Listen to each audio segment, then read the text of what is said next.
ഈ ഉത്തരേന്ത്യൻ സംസ്ഥാനങ്ങളിൽ അല്ലെങ്കിൽ മറ്റ് സംസ്ഥാനങ്ങൾ കേരളം മാറ്റി നിർത്തിയ മറ്റ് സംസ്ഥാനങ്ങളിലൊക്കെ ബി ജെ പിയെ വിജയത്തിലേക്ക് എത്തിക്കുന്നതിൽ ആർ എസ് എസ് വഹിക്കുന്ന ഒരു പങ്ക് വളരെ പ്രധാനപ്പെട്ടാണ്.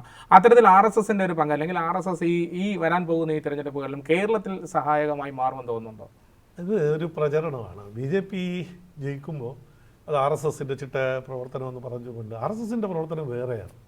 ആർ എസ് എസിൻ്റെ തെരഞ്ഞെടുപ്പ് പ്രവർത്തനം അല്ല ആർ എസ് എസ് ശരിക്കും അവരെ സംബന്ധിച്ച് രാഷ്ട്ര നിർമ്മാണം എന്നുള്ളത് അതിന് ഈ അഴിമതിരഹിതമായിട്ടുള്ള രാജ്യത്തിന് വേണ്ടി കൂറുള്ള ഒരു സമൂഹത്തെ സൃഷ്ടിക്കുക എന്നുള്ളതാണ്.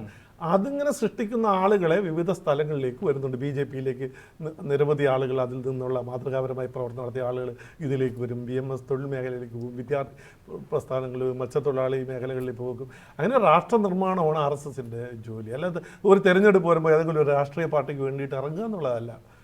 അങ്ങനെ ചിന്തിക്കുകയേ ചെയ്യരുത്. അത് രീതിയിലുള്ള പ്രവർത്തനം. അങ്ങനെ രാഷ്ട്ര നിർമ്മാണ പ്രവർത്തനത്തിന് വന്നിട്ടുള്ള മുഴുവൻ ആളുകളും ഒരു കോമൺ കോസ് വരുമ്പോഴത്തേക്ക് അത് നല്ലതാണെന്ന് വെച്ചാൽ അവർ പ്രവർത്തന രംഗത്ത് പോകും. അല്ല ആർ എസ് എസ് സർസംഘചാലക ഒരു മീറ്റിംഗ് കൂടി നാളെ മുതൽ BJP ജയിപ്പിക്കണം എന്നുള്ള രീതിയിൽ ഒരിടത്തും ചെയ്യാറില്ല.